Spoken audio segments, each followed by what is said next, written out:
All right, in this lecture, we're going to be covering a rather interesting topic. We're going to take a look at a rather understudied text, which is the first of Emerson's Unitarian sermons, a sermon by the name of Pray Without Ceasing. We're then going to take a look at the last couple of paragraphs of his famous essay, which almost everyone in every American high school has to read, Nature. And the reason I want to take a look at these texts is because I think they present us with a rather interesting genealogy of something that's become increasingly prevalent in the popular discourse in our country. And that's, of course, the New Age. Oftentimes, I have students say to me that only popular movements have any influence, that all things in intellectual history must be gauged in terms of what is popular, but this is a misconception, and it's almost never the case. Oftentimes when a movement becomes popular or influential, it's because a small group of intellectual elite, you could say a vanguard, has had these ideas in the previous 100 years. And what starts out as a small movement, a movement of very few people numerically, but very influential people, very important people, later will come to grow and dominate the collective unconscious of an entire nation. And this is what I want to argue is actually the case with the New Age in America. Ralph Waldo Emerson is really the first American to take these kind of disparate ideas and synthesize them together into a movement, which we now call Transcendentalism. But this movement is actually what is behind a lot of New Age thought in the United States, or so I'm going to argue.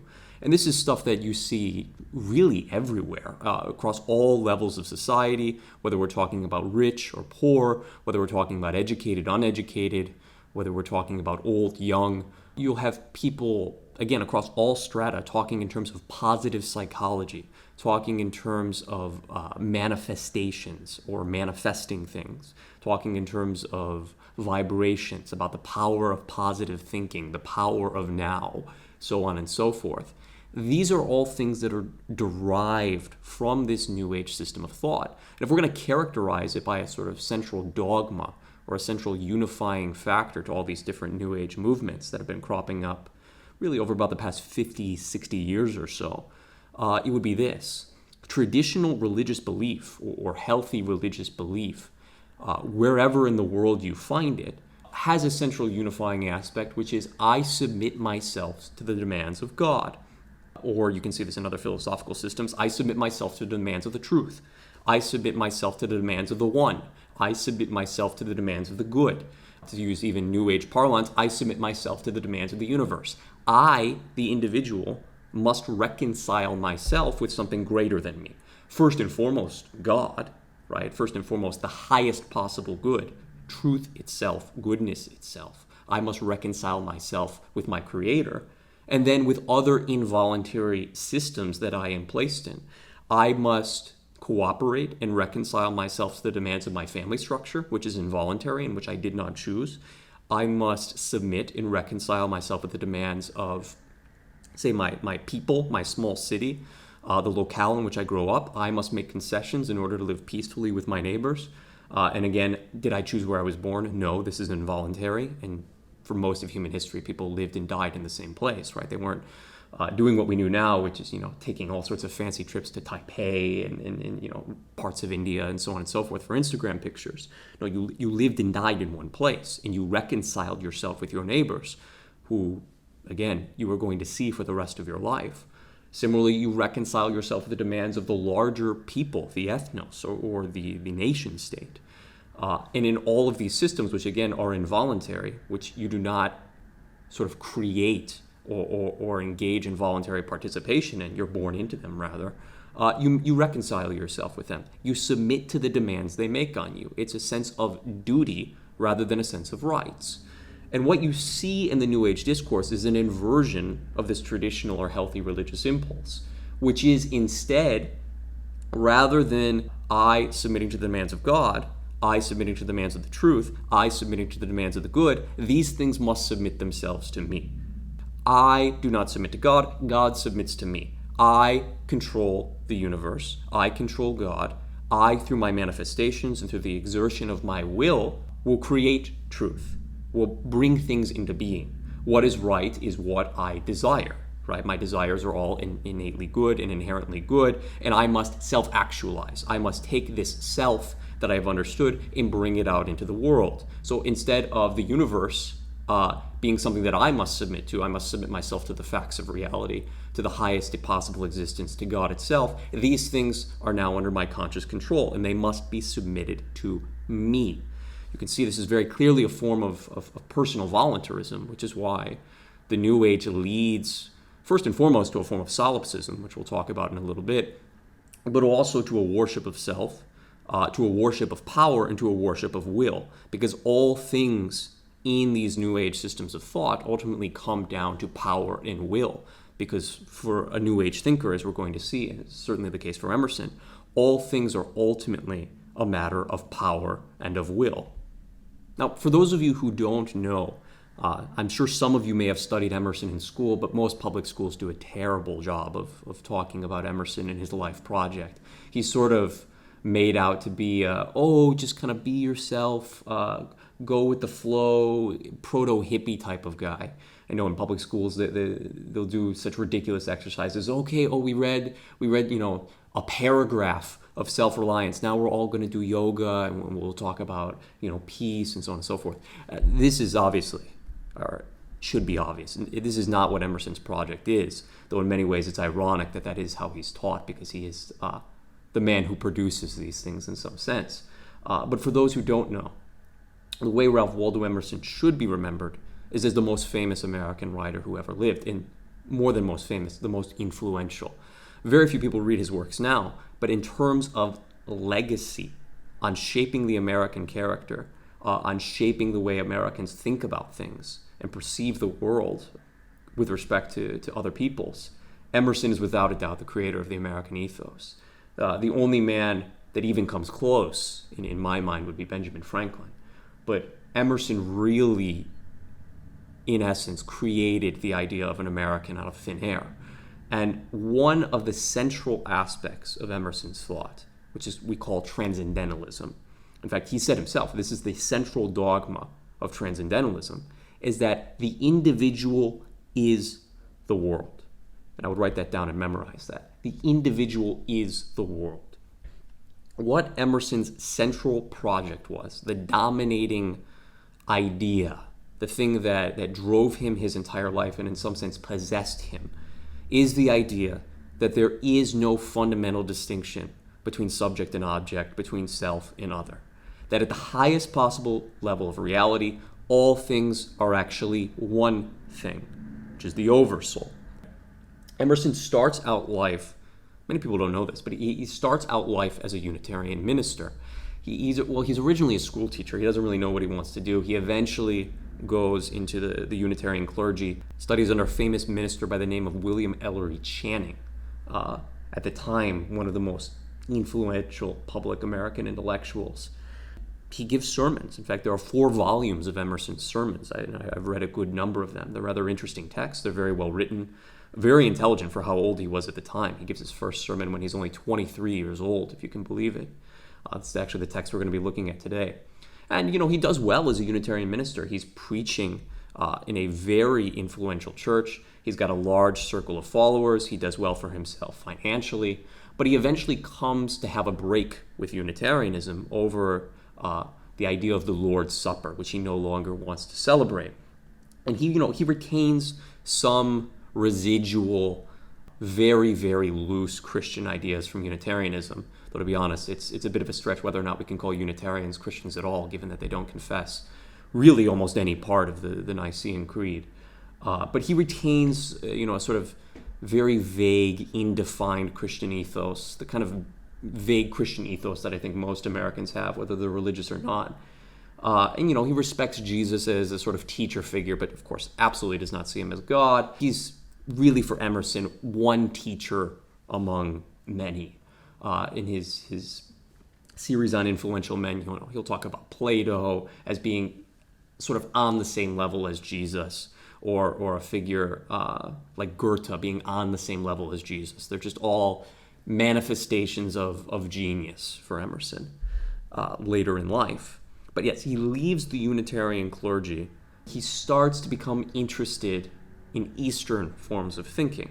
And this is interesting at this particular time in American history because you have two things going on. One, all American intellectuals are studying at German universities, and there's enormous degree of reciprocity between Germany and the United States. And two, you're starting to have more trade with the Orient, with the East, and more English-trained Orientalists, particularly on the continent, are starting to uncover and translate texts that just there was no knowledge of in the English-speaking world for hundreds of thousands of years. And so these two things, these sort of larger macro historical circumstances that Emerson is involved in, come to shape his own thought. He becomes very interested in Vedanta in particular, reads a lot of Hindu texts, and finds himself very much shaped by them. And this comes to shape the school of thought that we, again, now call Transcendentalism, after the Transcendental Club, where Emerson and his friends would meet and would talk about, these different Eastern texts that they were reading and the ideas that they were having.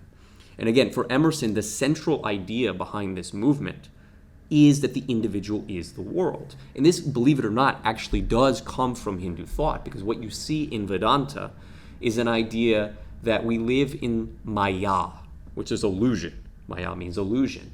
And that all phenomenological reality, all things that we observe with our senses, all things that we can see, touch, feel, smell, so on and so forth, the world that you're looking at right now is really just an illusion.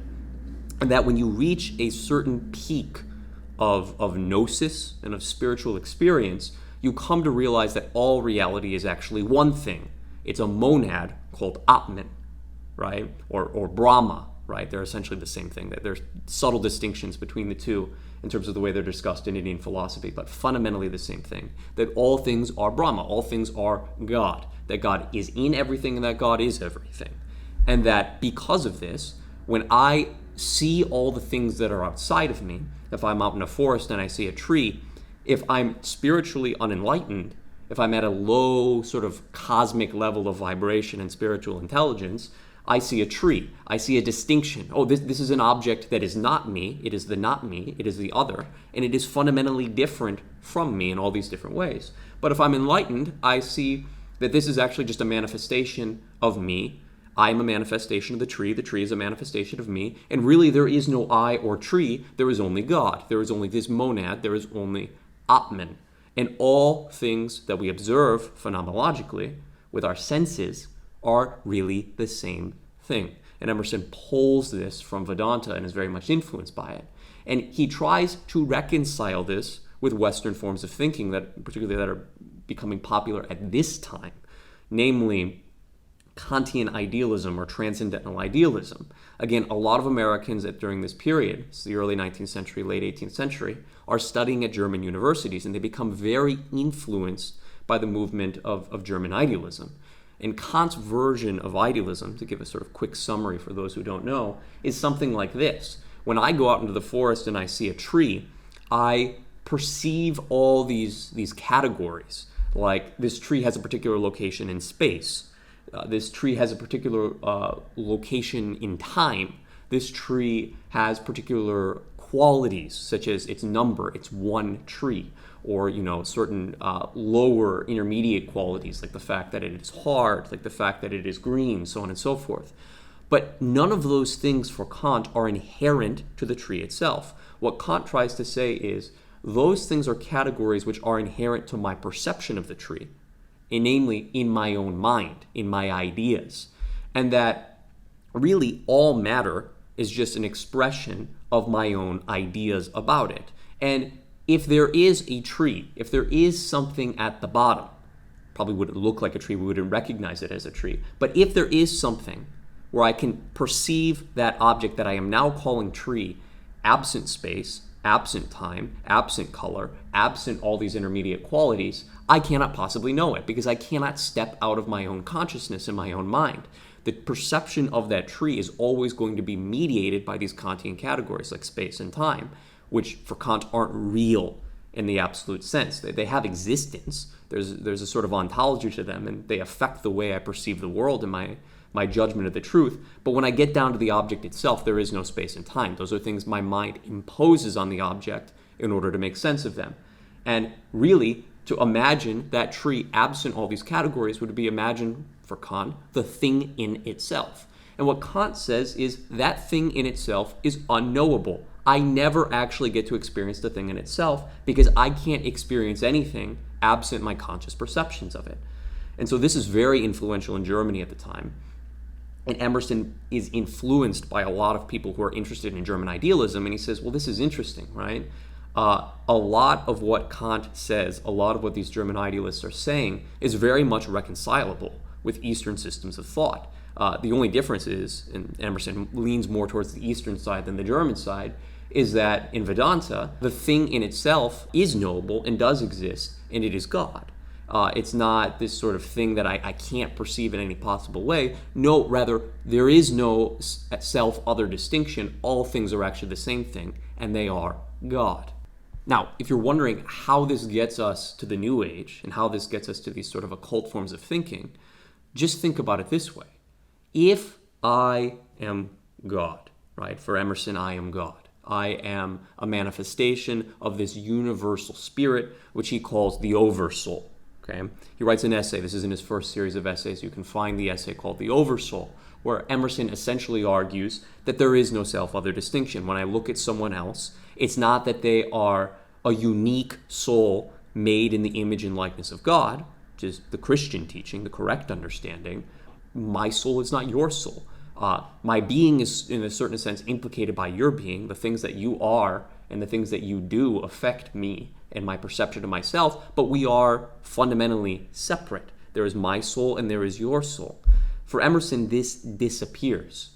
We're all part of one soul, the Oversoul, and all things that we see are really the same thing, namely this Oversoul, or in the Hindu understanding, Brahma. Well, if that is actually true, right, and when I look outside and I see all the things that are outside of me, well, all the things that are outside of me, whether it's another person, whether it's a frog, whether it's a fly, whether it's a tree, whether it's a rock, whether it's whatever, all those things are actually God. And if I am God and those things are God, all the things that are outside of me are actually extensions of myself. And those who are spiritually aware realize that all of reality is really just an extension of the self, which is, of course, why this system of thought is so popular. In Christianity, the things that are outside of me are not extensions of me. I have my body, I have my soul, I have my spirit, but your body, your soul, your spirit are yours. It's not an extension of myself. I can use tools and use things outside of me like rocks and trees and so on and so forth, but I'm different from them. There's still a subject-object distinction. Whereas for Emerson, this collapses entirely. The tree is you. The other person is you. You are all that you see. All the things outside of you are you. And if all the things that are outside of me are me and I am God, that means I can control all of reality consciously, which is the New Age thought, right? Instead of me reconciling myself with the demands of truth, reconciling myself with the demands of the universe and of God, I submit those things to my own personal will because they are me, they're an extension of me. So theoretically, I should be able to will them to do whatever I want and satisfy all of my personal desires and caprices because all of reality is ultimately something that can be submitted to my will. And this is an idea that possesses Emerson. And believe it or not, even in his, Unitarian quasi-Christian phase, where he's much more conservative than later, this is the first thing he preaches about. His very first sermon, Pray Without Ceasing, is really almost a sort of harangue or a diatribe where he's going over and over and over again this central theme that we are always praying without ceasing, and every desire of our heart and soul is granted. That the things that we think about, right, think New Age manifestations, or if you just think about it hard enough, if you just want it enough, it will be realized and it will be given to you.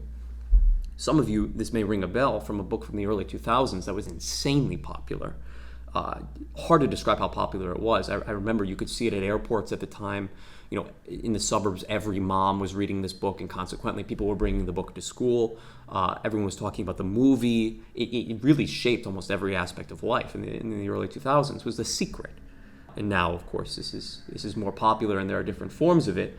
But this book, The Secret, taught that there is a secret handed down from ages of ages that not many people have known, but that all great men have known, and that this secret is the Emersonian idea, is that if you want something, you act as if you already have it, it will be given to you.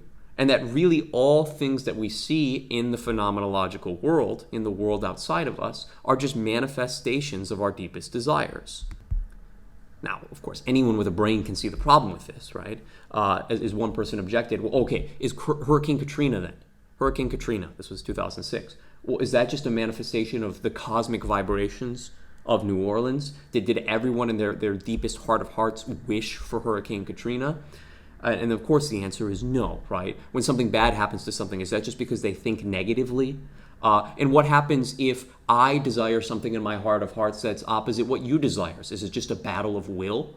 There are very obvious objections to these thoughts. Now, it's not to say that our thoughts and our deepest desires have no effect on reality. Of course, they do, right? And oftentimes, yes, these deepest wishes and desires do influence the physical world, and that the spiritual side of reality has a profound effect on matter that most people don't think of. But to say that it's sovereign over matter, and that matter is never incorrigible or recalcitrant in any way is ridiculous. If there's an enormous rock in your path, you have to find some sort of tool to move it. You can't just think or wish your way out of the rock. The rock is going to resist all your desires. Now, sort of someone who's very deep in the New Age system of thought will say, well, you just need to recover the gnosis. If you actually believed, if you had deep faith, and you had this sort of hidden secret knowledge that has been revealed, you could move the rock by way of your mind. And this is essentially what Emerson's going to say in his first sermon, and it's certainly, in its most developed form, going to be what he says in Nature. So what we're going to do now, we're going to take a look at some of these texts. I'm going to highlight some key quotes, and we're going to see that fundamentally the genesis of this New Age idea and this sort of American obsession that, again, is penetrated down to the common vernacular, even the things your mom may have told you, oh, you can be anything, which is not true. Most people cannot be anything. Most people can be very few things. Or where there's a will, there's a way. Or whether you believe you can or you can't, you're right. These sort of very common sentiments that can be interpreted in a benign way, but that also have that sort of occult significance of you can impose your will on the world and make it whatever you want if your will is strong enough, that these things are actually coming from Emerson, even as early as his Unitarian sermons from when he's 23 years old. So what is Emerson going to say here? If we look at the first part of the sermon, it reads as follows. It is not only when we audibly and in form address our petitions to the deity that we pray. We pray without ceasing, that is, already. Every secret wish is a prayer. Every house is a church. The corner of every street is a closet of devotion. There is no rhetoric. Let none deceive himself. There is no rhetoric in this. There is delusion of the most miserable kind in that fiction on which the understanding pleads itself its own excuse, when it knows not God and is thoughtless of him. I mean that outward respect that is paid to the name and worship of God, whilst the thoughts and the actions are enlisted in the service of sin. I will not swear by God's name, says the wary delinquent. I will not ask him to lend his aid to my fraud, to my lewdness, to my revenge. Nor will I even give discountenance to the laws I do not myself observe. I will not unmask my villainy to the world, that I should stand in the way of others more scrupulous, nay, better than I. And it is by this paltry counterfeit of ignorance that you would disguise yourselves from the truth. And will you really endeavor to persuade yourself that God is such a one as you yourself, and will be amused by professions, and may by fraudulent language be kept out of the truth? Is it possible that men of discretion in common affairs can think so grossly?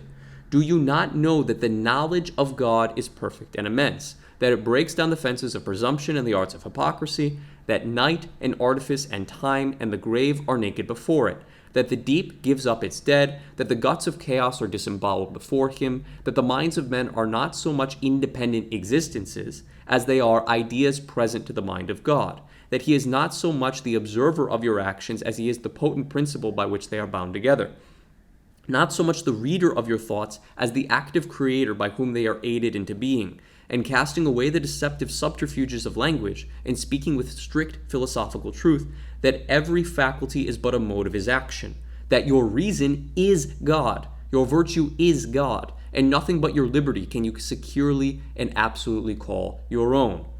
Since then we are thus, by the inevitable law of our being, surrendered unreservedly to the unsleeping observation of the divinity, we cannot shut our eyes to the conclusion that every desire of the human mind is a prayer uttered to God and registered in heaven. Okay, so let's stop and pause there for a minute. So there is a certain degree of truth to what Emerson is saying here. It's not just when we stand and pray before God that we are praying to him. Rather, God hears the deepest desires of our hearts. He already knows what we desire. Of course, prayer is important. It is a way of communicating with God in a private and serene way. But the desires of our heart are already known to God. And when we think things, it's not like God is unaware of them just because we're not in a church or just because we're not standing before icons or so on and so forth.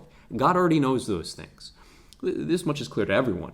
What's different and what is rather interesting about what Emerson is trying to say is that every desire of the human mind is a prayer of God and is registered in heaven. And what he means by that last phrase, he's going to clear up that this registration in heaven means that all prayers are actually granted. We go on to the next part of the sermon. The next fact of sovereign importance in this connection is that our prayers are granted. Upon the account I have given of prayer, this ulterior fact is a faithful consequence. What then? If I pray that fire shall fall from heaven to consume mine enemies, will the lightning come down? If I pray that the wealth of India may be piled into my coffers, shall I straightway become rich? If I covet my neighbor's beauty, or wit, or honorable celebrity, will these desirable advantages be at once transferred from being the sources of his happiness to become the sources of mine? It is plain there is a sense in which this is not true, but it is equally undeniable that in the sense in which I have explained the nature of prayer, and which seems the only proper sense, the position is universally true. For those are not prayers which, being with the ordinary appellatives of the deity, and end with his son's name, and a ceremonial word, those are not prayers, if they utter no one wish of our hearts, no one real and earnest affection, but are just formal repetitions of sentiments taken at second hand, in the words of supple memory has learned of fashion. My friends, these are not prayers, but mockeries of prayers. But the true prayers are the daily, the hourly, momentary desires that come without impediment, without fear into the soul, and bear testimony at each instant to its shifting character. And these prayers are granted. For it is not clear that what we strongly and earnestly desire we shall make every effort to attain. And has not God so furnished us with powers of body and mind that we can acquire whatsoever we seriously and unceasingly drive after? For it is the very root and rudiment of the relation of man to this world that we are in a condition of wants which have their appropriate gratifications within our reach, and that we have faculties which can bring us to our ends, that we are full of capacities that are near neighbors to their objects, and our free agency consists in this, that we are able to reach those sources of gratification on which our election falls. And if this be so, will not he who thinks lightly of all other things in comparison with riches, who thinks little of the poor man's virtue or the slave's misery as they cross his path in life, because his observant eye is fixed on the rich man's manners and is searching in the lines of his countenance with a sort of covetousness, the tokens of a pleased contemplation of the goods he has in store, and the consideration that on this account is conceded to him in society, will not such a one, if his thoughts daily pour towards this single hope, if no exertion is grateful to him which has not this for its aim, if the bread is bitter to him that removes his riches one day farther from his hand, and the friends barren of comfort that are not aiding to this dishonorable ambition, will not such a one arrive at the goal, such as it is, of his expectation, and find sooner or later a way to the heaven where he has garnered up his house? Key phrase. Assuredly he will. So what Emerson is saying here is really quite interesting. He's saying that these deepest desires of our hearts are there because we have the means to obtain them. In other words, and you've probably heard some variation of this in some cliche or some motivational speech, that all our dreams are attainable. That if you dream of something, it's because it's possible for you to attain it, which is, of course, utterly ludicrous, right? There are all sorts of things that I can dream about being pleasant that I could never possibly attain, right? I don't dream about this, but say I dream, I just wish I could become a bird. Well, if I just put enough willpower into that desire, am I going to become a bird? Most likely, or under normal circumstances, the answer is no, right? That's not going to be possible. Am I going to be able to do something that violates the laws of reality, the law of non-contradiction, the laws of logic? No. Can I will myself to create a triangle whose interior angles do not add up to 180 degrees? No, that is absolutely impossible. It would be utterly absurd to think that I could. But what Emerson is saying here is that these deepest desires of our heart, the things that we want, the things that we dream about, we wish about, those things are attainable, and God has given us the faculties to obtain them, precisely because we are thinking about them. If we're thinking about them and meditating on them, it means they can be attained. And if we're not, right, otherwise, if we couldn't attain them, we wouldn't be thinking about them and meditating on them, following Emerson. Therefore, if one really and truly does nothing but think and meditate and lust after whatever thing one wants, one will assuredly, and that's the word he uses, assuredly get this thing. Now, he's kind of vague in terms of the way he talks about it. Here, it's in a much more material sense. He does use words like faculty that imply that it can be a sort of spiritual manifestation. But what he is saying is that, if you want money and all you think about is money, you're going to get money. This is the law of attraction. If you think about beauty and you just want to be beautiful and all you do all day is think about how beautiful you want to be, you will get beauty. Any wish you have in the deepest desire of your heart is a prayer that is registered with God and is granted. You notice, he intentionally gives sort of, not absurd examples, but sort of extravagant examples. Well, okay, can I wish fire down from heaven?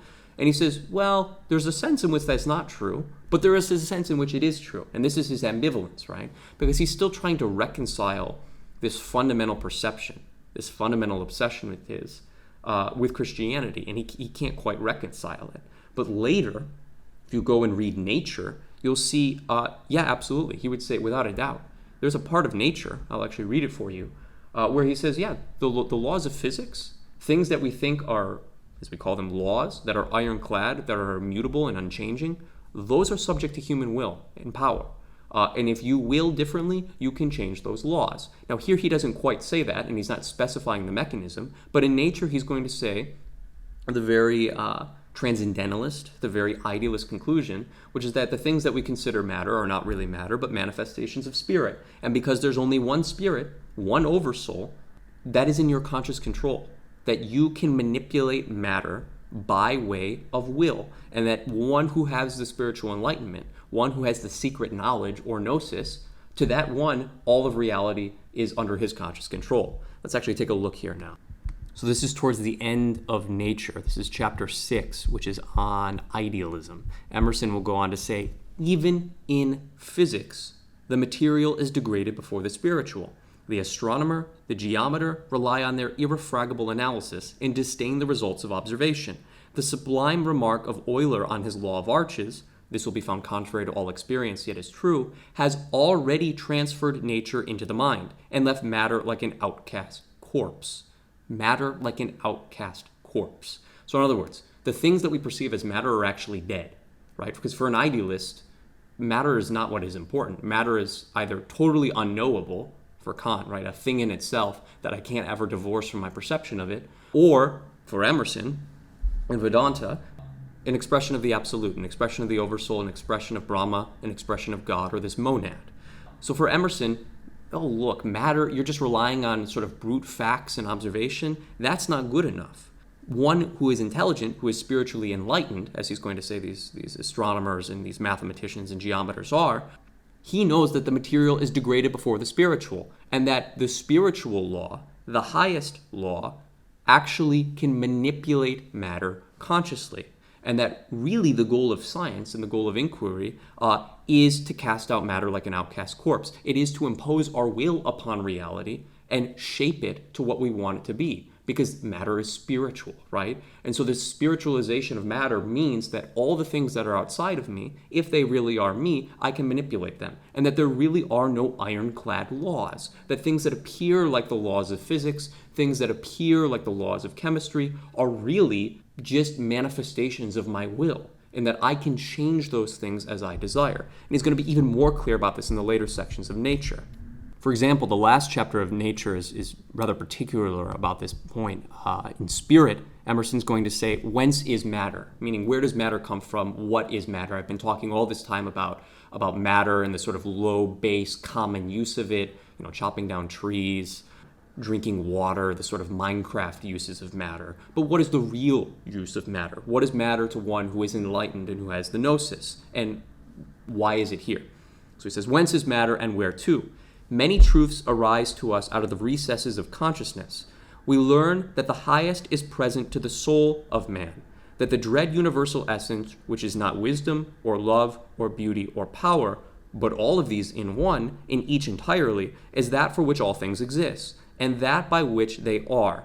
That spirit creates, and he's speaking of creation here, of matter, of nature, that this universal spirit, which is not beauty, which is not truth, which is not goodness, but which is all of them put together into one compound or monad, is that for which all things exist and that by which they are. That spirit creates, that behind nature, throughout nature, spirit is present. Again, the spiritualization of matter. When I see a tree in a forest, it is spirit. It is a manifestation of this universal spirit or oversoul. It is not something that is fundamentally distinct from my person. It is one and not compound. It does not act upon us from without, that is in space and time, but spiritually, or through ourselves.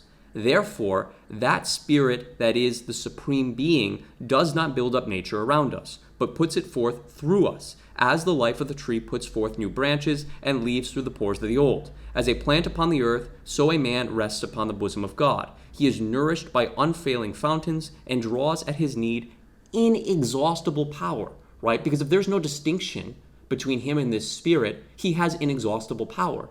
There's nothing he can't do because God is in him and God is in all things and he is God and God is outside him. Therefore, his power is inexhaustible. As long as he has the gnosis, the hidden knowledge, all of matter is spiritualized and of the same essence as him and under conscious control or dominion.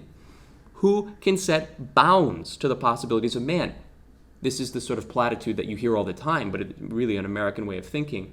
There are no limits. There are no bounds. If you can dream it, it's possible. These sort of ridiculous platitudes that you see posted in every elementary school in America.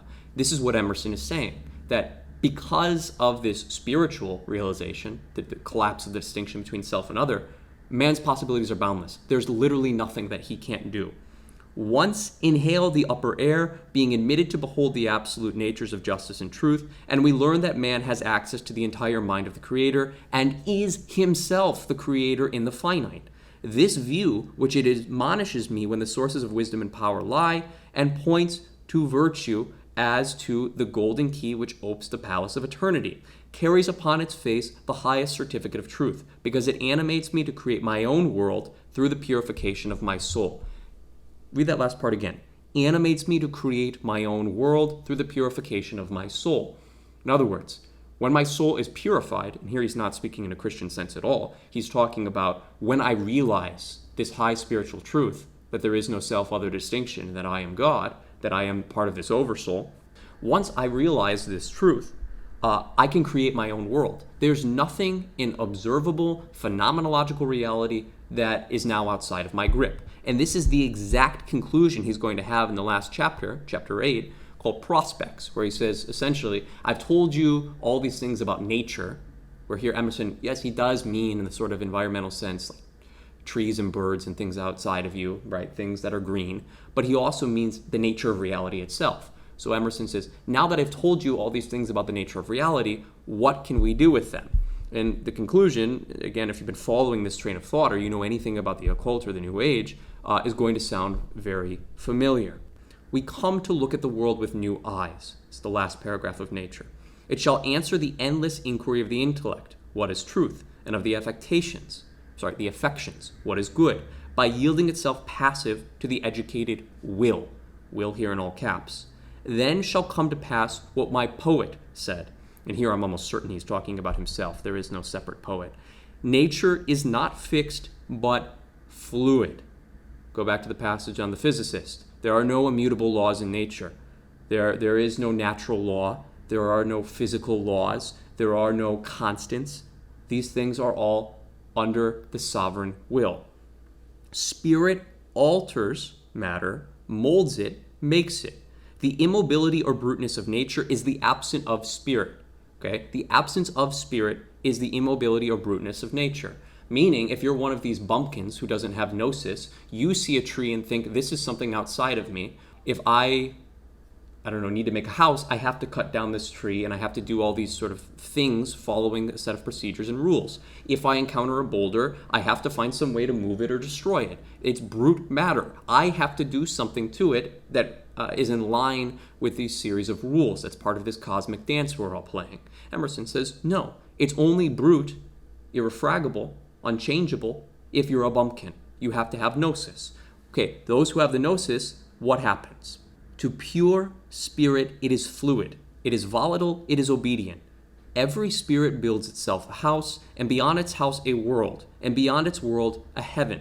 Know then that the world exists for you. And here's where we get to the solipsism that I mentioned at the very beginning of this lecture. If there's no distinction between me and you, you are just a manifestation of me, and I can do whatever I want with you, right? You can see this in an ethical sense, as the transcendentalists will try to say, right? Oh, if I hurt a fly, I'm actually hurting myself, and I'm hurting the entire universe because the fly is me and I am the entire universe. Okay, but also if you see someone outside of you, their conscious existence and separation from you is utterly meaningless. It's nonsense. It's just part of this veil of Maya. It's an illusion. And so it's perfectly fine to use people as tools because you're just one thing. It doesn't really matter. You don't have to respect their sovereignty. You don't have to respect the fact that they're made in the image and likeness of God. You can manipulate them however you like. And fundamentally what it comes down to is if the world exists for you, as Emerson says, or as the central doctrine of transcendentalism following him, the individual is the world, well then it's solipsism. You're the only thing that exists. It's just you. And you can see that from this is why New Age is so popular in America. It's radical individualism. And it's individualism at its most extreme, quite frankly, in its most pathological form. For you, the phenomena is perfect. When what we are, that only we can see. All that Adam had, all that Caesar had, you have and can do. Adam called his house heaven and earth. Caesar called his house Rome. You perhaps call yours a cobbler's trade, 100 acres of plowed land, or a scholar's garret. Yet line for line and point for point, your dominion is as great as theirs, though without fine names. Build therefore your own world.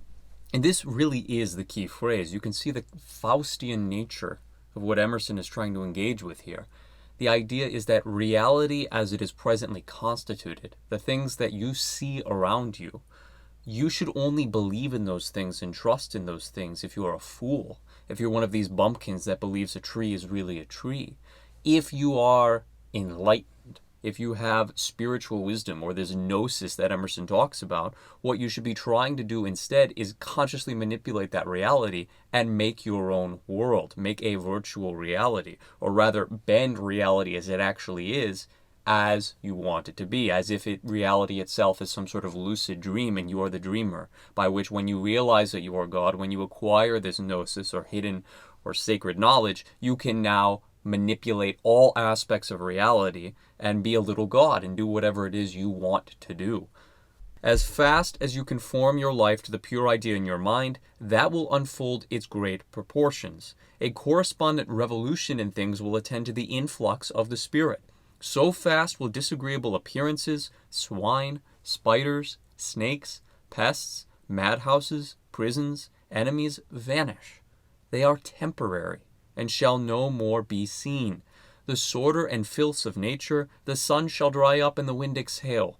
As when the summer comes from the south, the snowbanks melt, and the face of the earth becomes green before it, so shall the advancing spirit create its ornaments along its path, and carry with it the beauty it visits and the song which enchants it. It shall draw beautiful faces, warm hearts, wise discourse, and heroic acts around its way until evil is no more seen.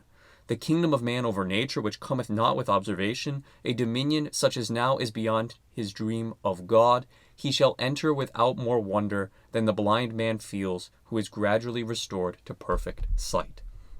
And again, notice the metaphor. This is restoring our spiritual sight.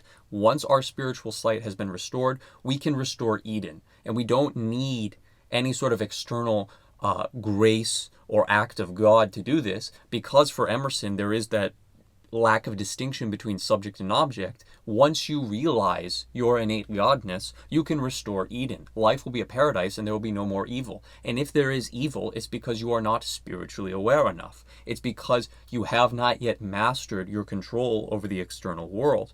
And all of transcendentalism for Emerson, and really all of the New Age and the occult, is technologies by which we can remember this sort of lost state of godness and come to consciousness of our ability to be God and regain control and mastery over the material world. The idea is that our lack of mastery over the material world is itself a sign of our spiritual ignorance. And once we advance sufficiently, this will disappear and this will vanish. And you can very clearly see what this is. It's an attempt to bring in a new age, right? The Age of Aquarius, as it's later called, or ultimately what it is, to return to a prelapsarian state, to pretend as if the fall had not happened, which for an optimist like Emerson, there really is no fall.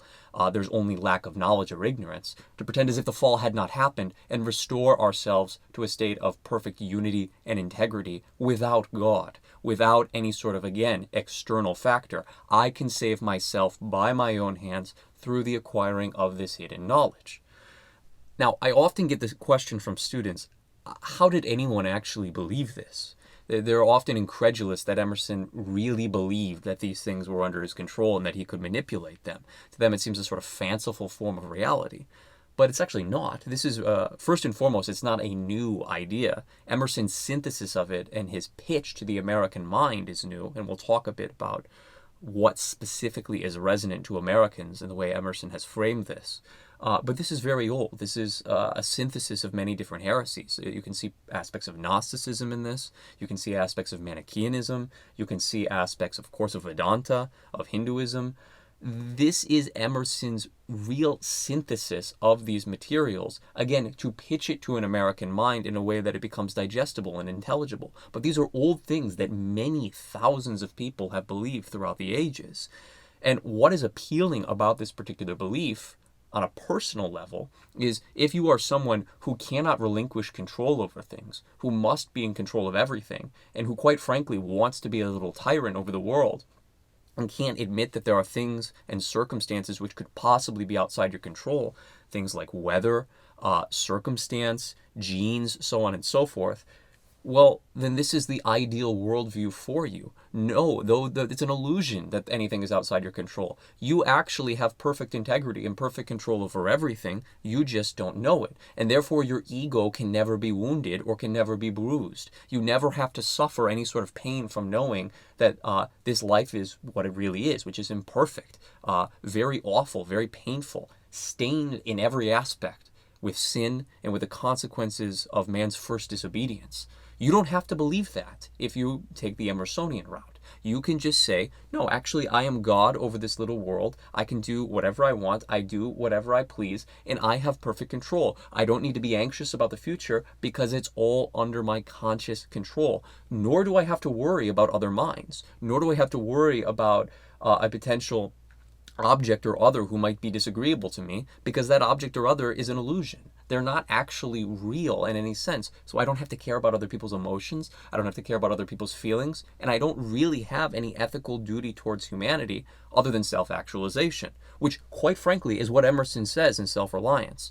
Again, that essay is read in every high school as a just be yourself, as if it's this sort of benign moral platitude. But it's quite frankly, it's a sinister and wicked essay when you consider its conclusion. And Emerson's not even debating this. Emerson very clearly in Selfreliance says, if I am of the devil's party, so what? I am of the devil's party. Meaning, in my process or in my project to become what I am, if it turns out I am actually evil, that's fine. Because Emersonian ethics comes down to one thing.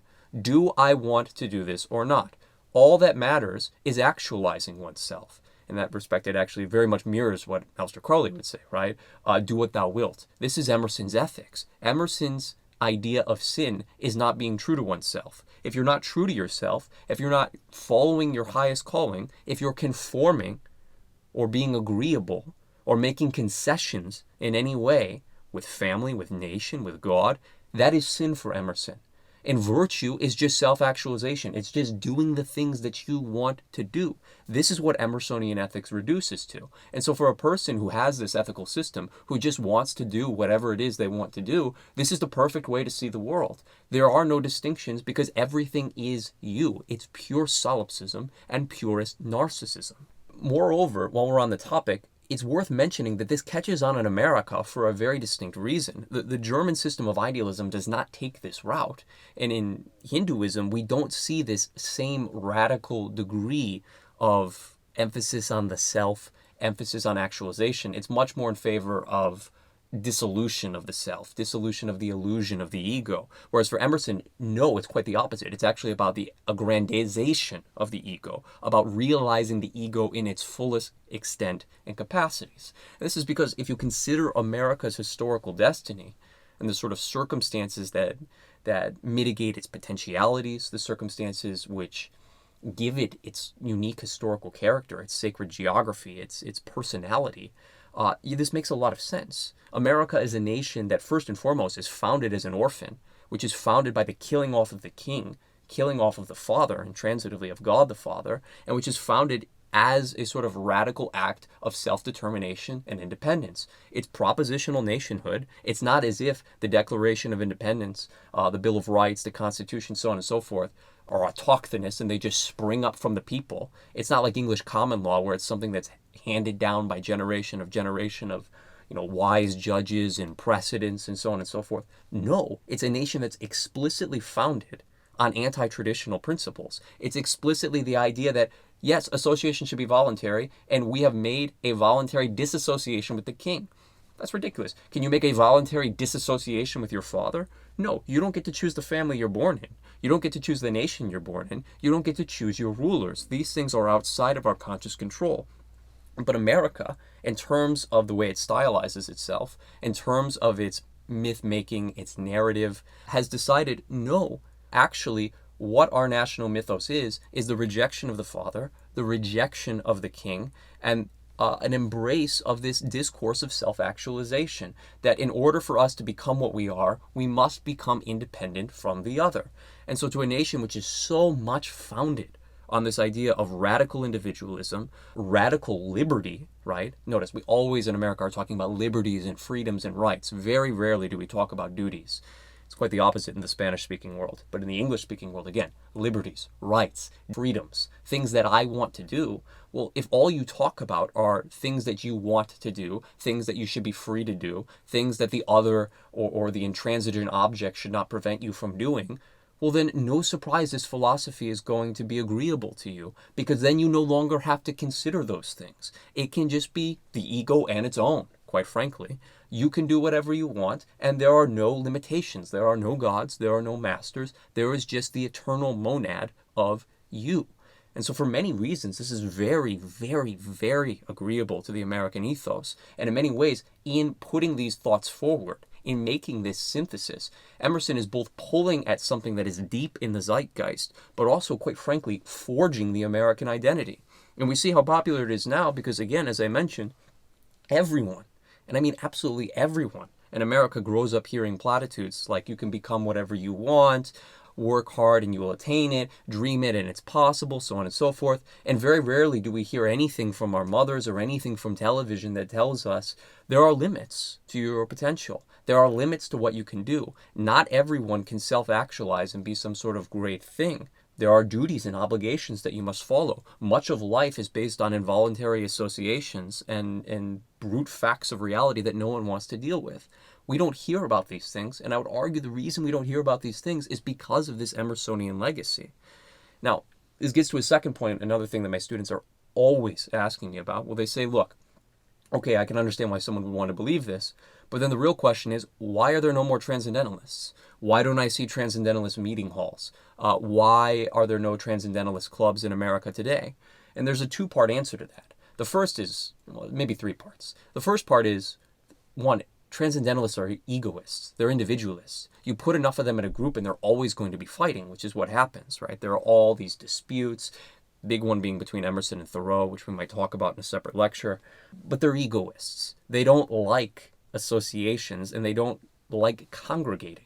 And so a religion or a spirituality that is based on this radical individualism could not possibly survive. It's going to become something different and take on some different flavor with each individual ego. And there really are no sort of central precepts or beliefs outside of the fact that the self is sovereign and the self is the world. So it doesn't coalesce. But even more than that, and this is the second point, is that transcendentalism in America dies the moment, and I mean the moment, the first bullet leaves the first gun in the Civil War. As soon as the Civil War starts, all of this stuff dies. And this is what you see throughout history, is that only religions that have some aspect of religiosity survive. Spiritualities and heresies do not survive wars. It never happens.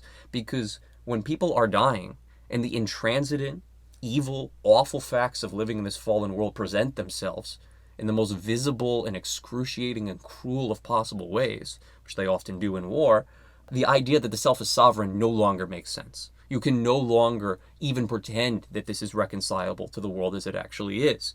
And so once the Civil War happens, all this transcendentalist optimism and idealism goes out the window. Only religion, with a capital R, survives the Civil War. Transcendentalism does not make it and could not possibly make it. All that being said, there is the third part of this, which is that in some sense it does survive, right? Even though there are no transcendentalists in 1864, you do have the evolution of American pragmatism. Men like William James being in the first generation of pragmatists, Oliver Wendell Holmes Jr., first generation of pragmatists. Later on, you'll have Dewey, Pierce in the first generation. These men all liked Emerson and promoted Emerson's legacy and allowed their ideas and their worldview and their politics to be shaped by Emerson. And as time progresses, what starts out amongst a small vanguard of intellectual elites in Boston becomes really part of the American national consciousness, whether we are cognizant of this or not. And so in a certain sense, I argue we all are transcendentalists, whether we want to be or not. And we should all strive to do everything we can to fight against this. But it's quite frankly in the air that we breathe.